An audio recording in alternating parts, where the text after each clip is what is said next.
One day in Igpigas, group of friends were planning to go in a trip to Mount Lubok.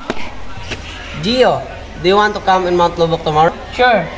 Let's invite Althea, Nicole, James, and Kate. So it'll be more fun. That's fine. James went to Gio and George's place.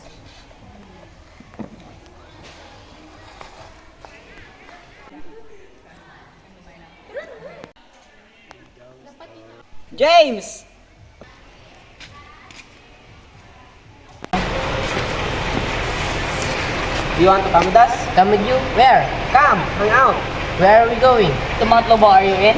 I'll come, but that person comes too. Who's that person? Secret. Tell us. Gio called James, and James told them who he secretly likes. Althea saw them. Oh, Althea's here. Ask her if she want to come out with us to Mount Lubok. Althea, do you want to come with us? Where are we going, George? To Mount Lobo, you want to come? I guess I can. Nicole saw Althea, so she went over them. Come with us, Nicole. Where are you going? To Mount Lubok. Want to come? Sure. And they planned what they should do and what to bring. I'll bring the praying pan. Maybe each of you should be bring their own spoon and plate. Should we everyone bring their own water too? Oh, yes. We'll cook there, okay? Okay. They went into their classroom since it was already lunchtime. Althea, let's wash our face. I don't want to. Go ahead. Okay.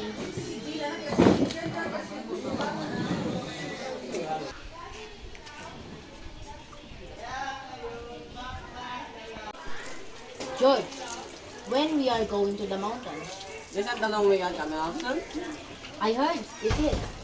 How about we go this Saturday? Okay.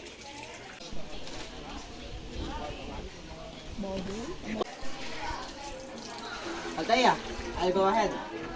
Sure.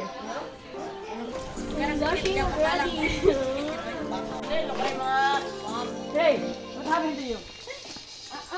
Nothing. Nothing to say? Nothing really. Nothing but you're blushing. Hey, no. Stay there. I'll go first.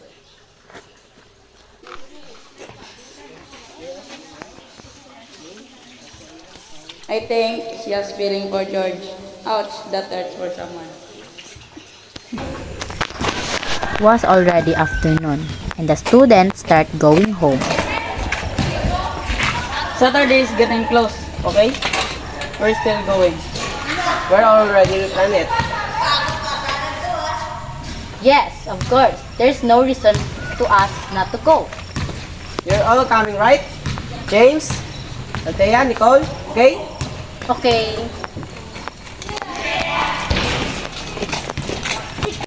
Friday morning came. Nicole and George arrived together. You're early, Nicole.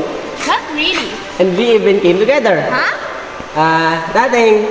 I mean, we need to clean later, right?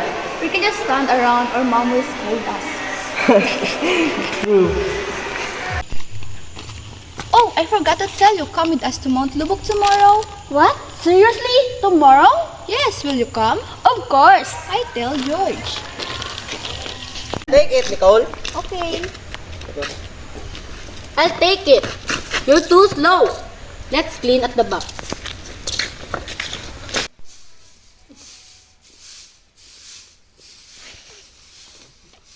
And that afternoon, they planned for tomorrow. What time tomorrow? We leave at 7. Where will we meet? What do you think, Gio? At the school waiting shed. You all okay with that? Sure. Althea, wait for me tomorrow, okay? Okay. Don't forget your bringing.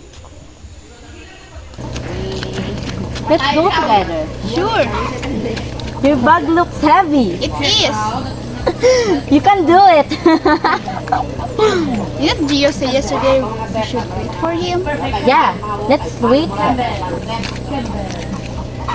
Gio, you're too slow. Sorry, have you waiting long? Not really.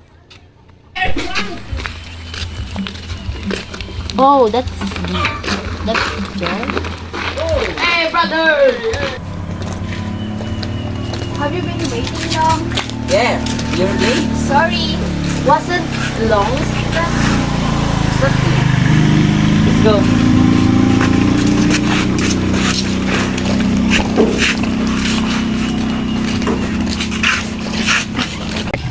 We're still waiting for Kate. Yeah. Kate, hurry up. Nicole, I carry your bag. It's okay. Come on. Okay.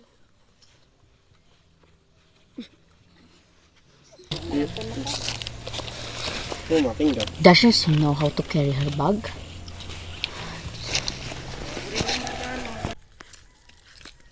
Althea felt a little jealous.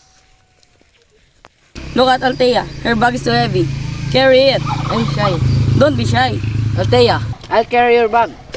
No, I can handle it. Oops, wrong timing. That's your fault. Was I fault again? At least I'll try.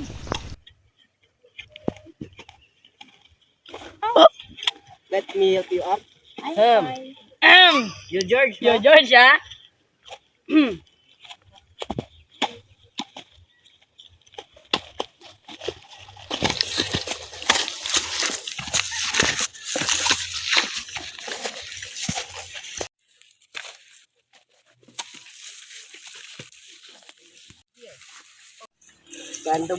Let's stay here. Okay! George, you have some water? In the bag. Can I have some? Mine is empty. Sure.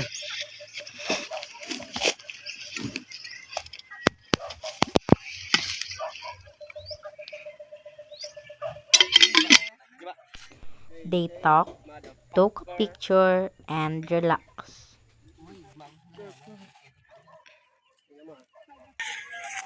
George, can I talk to you? Sure. We'll go over there, bro.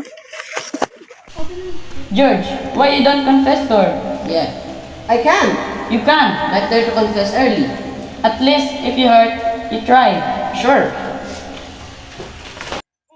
In the afternoon, Nicole sat George. alone. I think now the time. She's alone. What? What? Seriously? That's 4 years. I think you should tell him. It's better to say than forget. At the same time, Althea planned to confess too. George, I have something to say. What is it? Don't be surprised, huh? Okay. I like you. I've been like you for a long time. Sorry, I only say it now. Thank you for being honest, but I don't feel like the same. I understand. I like Nicole. I understand. Althea, can you help me to confess to her? Your friend, right? What? Why me? Ah, okay, for you. Althea was hurt, but he did. Wait, What? nothing. I got rejected. It's okay. At least you tried. He liked Nicole. Huh? Your close friend? Nicole does not know that I like her. Oh, that's hurt. I accept it. Are you done talking? Yes, Don't tell anyone that George will confess to Nicole. I know. He asked me to help. Are you ready to confess, bro? Yes.